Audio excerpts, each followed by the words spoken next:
It's my belief that paganism is going to make a comeback. It's going to make a comeback because the other religions are not giving what they say they're going to give. And it's going to make a comeback as we go into climatic problems. And it's going to make a comeback as AI starts to take control. Because AI is going to be a new god. It's going to be a new throne for some energy to sit on. And it's going to start, the AI is going to start coming at us. It's going to start taking control away from us. And we as a people, we're going to need to believe in something. The prophecies of the religions, maybe the beast is AI. It's starting to look like that. I'm starting to think, perhaps it is. I'm not a Christian, so I don't really have some need to believe in a beast system and to believe that the beast system is there so that the prophet can come back, which is Jesus, and then he can come with his angels and a big fight can happen, and then I can be proved right and I can be one of the 142,000 people that go to heaven. No, I'm not interested in that. I'm coming from a very different perspective.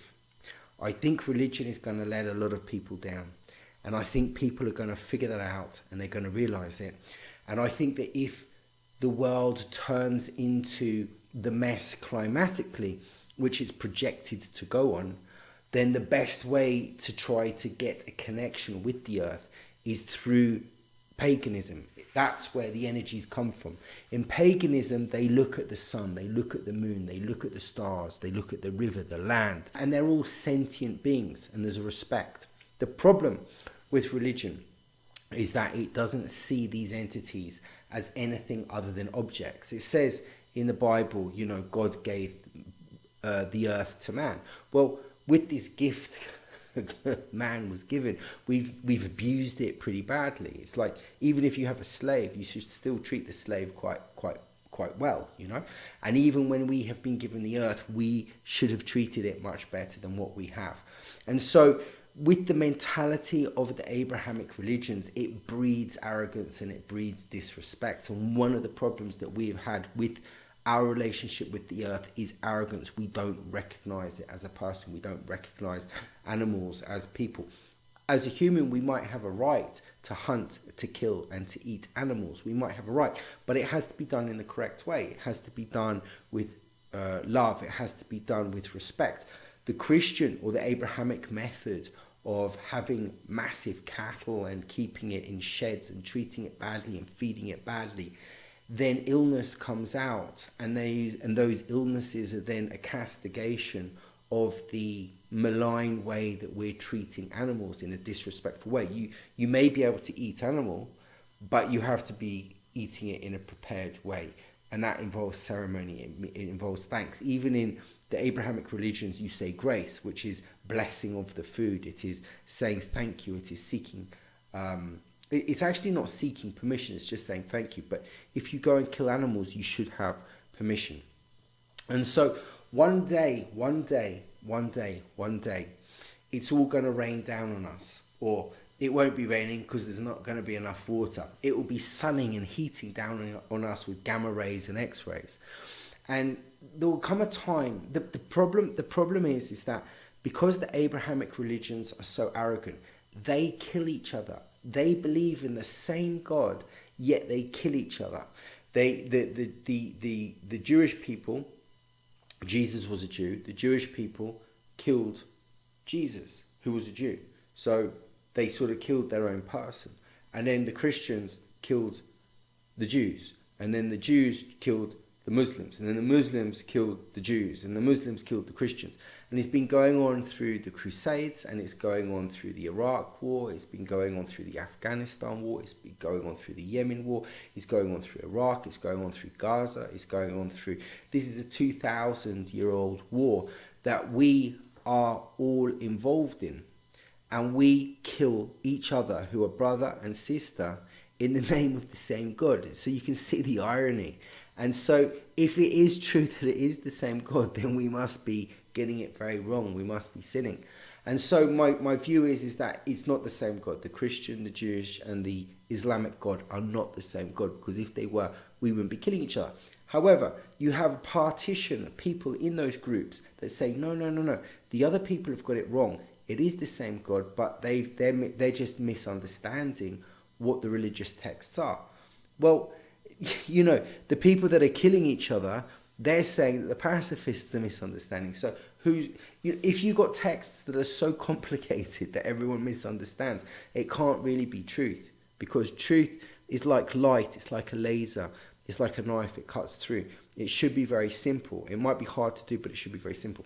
And so there's going to come a point where when the AI gets really big and it starts to control, there are going to be lots of religious or spiritual people that follow the AI. There's going to be Buddhists, Hindus, Catholics, Muslims, Jews, and they're going to go with the AI. And I think that that's a mistake. They're not going to see it as a god, but they'll treat it as a god, or they'll let it rule them as a god. And I think there'll be a very small fraction of people that reject the AI, and those will be Christians, Muslims, Hindus and Buddhists as well. And I think that there has to come a point where the Catholics and the Christians have to realize that they can't do this by themselves. They're in the same boat as the Hindus, the Buddhists and the Muslims. And there has to come a point whereby the religions have to amalgamate, they have to come together, and they have to get rid of that arrogance. The Christians, the Muslims, they have to say, look, if you don't believe in what we believe in, but you're following the path that we are, the path has to be good. There's this idea that you have to follow their God. No, you don't. It's to do with goodness, it's to do with actions. How many Christians at this moment are building the AI that is going to destroy us? How many Christians are working in the central bank digital currency? How many Christians, Muslims and Jews are building up the AI that's going to control us and rule us? How many of these people are building up the beast or the demon? A lot. And they don't know what they're doing because they don't understand the religion, or the religion's no good. And I think it's a bit of both. And so we need to start understanding that if somebody else believes in something, then we have to be able to accept them believing in that, and we have to support them in the belief of that, and we have to help them and push them to make that connection stronger if what they believe in is on the same path, or is part of the same path as what we believe in. We have to give up our arrogance. This is really for the Abrahamic religions, because the Buddhists and the Hindus, they really don't have a problem with this. And this is the maturity of those ideologies, is that they can live with the Muslims and the Christians and the Jews. It's the Abrahamic religions that can't live with themselves, because the Catholics kill the Anglicans or the Protestants.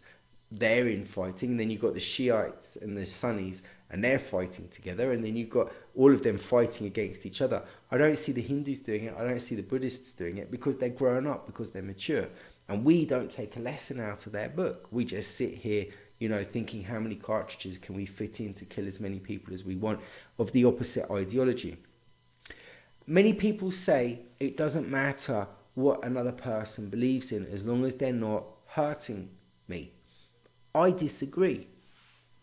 I think it does matter what you believe in, because what you believe in, this is like a microwave. There is things come off. People that have hair, it's like antenna, energy comes off. Your thoughts come out. So what you're thinking does affect the ambient in an invisible way, in a vibrational way.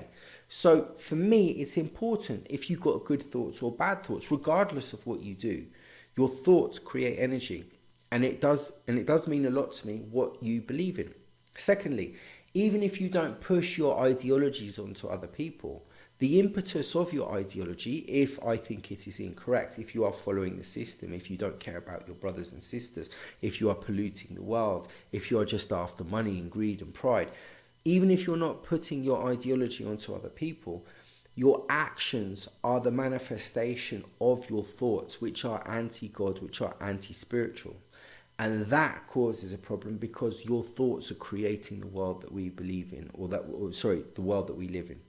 So when people come around, they say, oh, it doesn't matter if you're Muslim, Christian, blah, blah, blah. No, for me it does, actually. It does matter if you're a Buddhist, it doesn't matter if you're Hindu, it doesn't matter if you're a Christian, it doesn't matter if you're Muslim. And it does matter if you don't impose your ideology onto other people. And it matters because if your thoughts are bad, you're pulling down the vibration of the world. And you're allowing badness to happen in the world, because badness happens at the lower vibration than it does at the higher vibration. So this is my critique of the Abrahamic religions.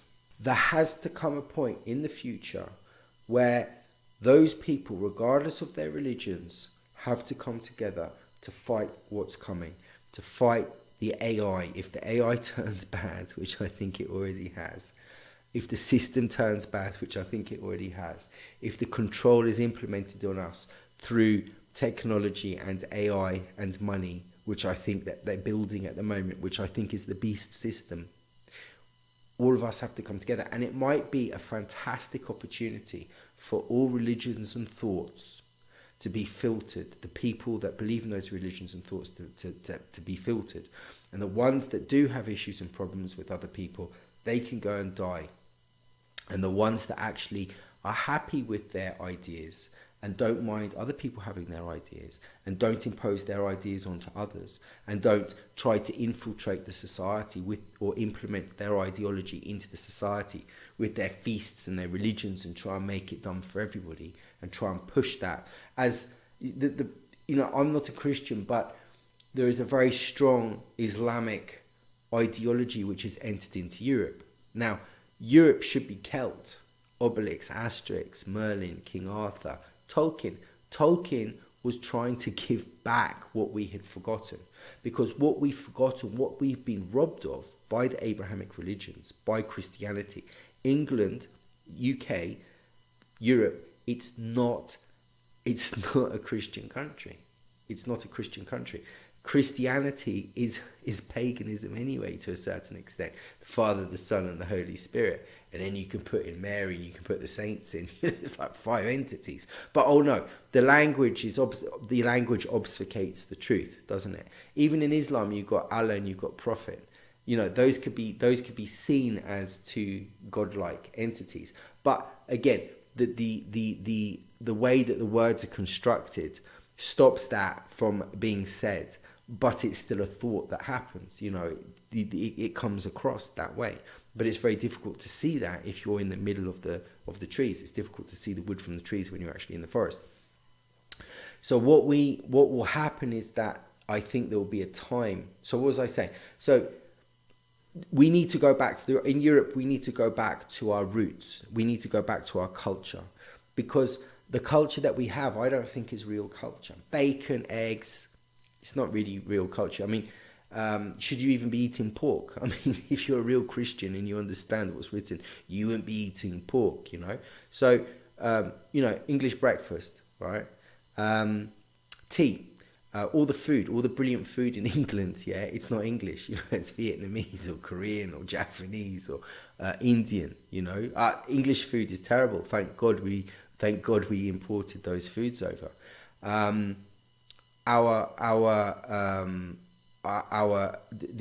The architecture of the monasteries and the churches is built on pagan holy lands. And what the Christians did to us, we went and did to the American indigenous people or the Australian indigenous people. Those people retain the power, they retain the memory, and that's why they're being erased. That's why they're being targeted. So we need to respect those people, and we need to bring back those ideologies. We need to remember things again. And when I say remember, that's a very loaded word.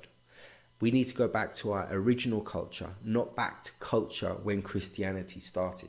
So when the English people say, no, we want our culture back, when you say, what's the culture? And he goes, well, it's a Christian country. It's Christian. No, it's not.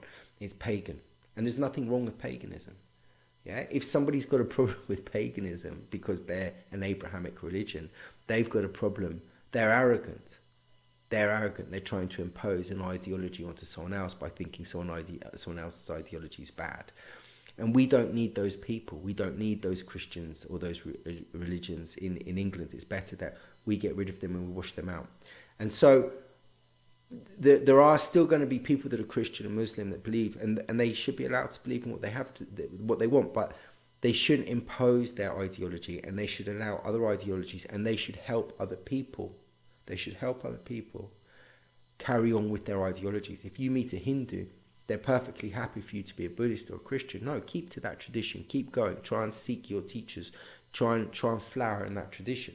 But whenever you sort of meet, a Christian or a Muslim or someone like that, it's always like there's something always underneath the carpet, which is sort of like, well, if you came and believed in what we would, all your problems would disappear because we're marginally better, because you have to believe in Jesus, or Jesus isn't the Son of God, And so when we get over that, I think that will help us see each other as brothers and sisters, and we'll be able to come together.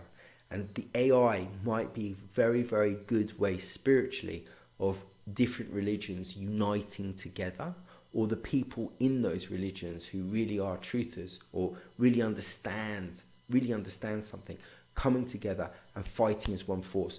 Because the Buddhists can't do it alone, the Hindus can't do it alone, the Catholics, the Christians, the Muslims can't do it alone.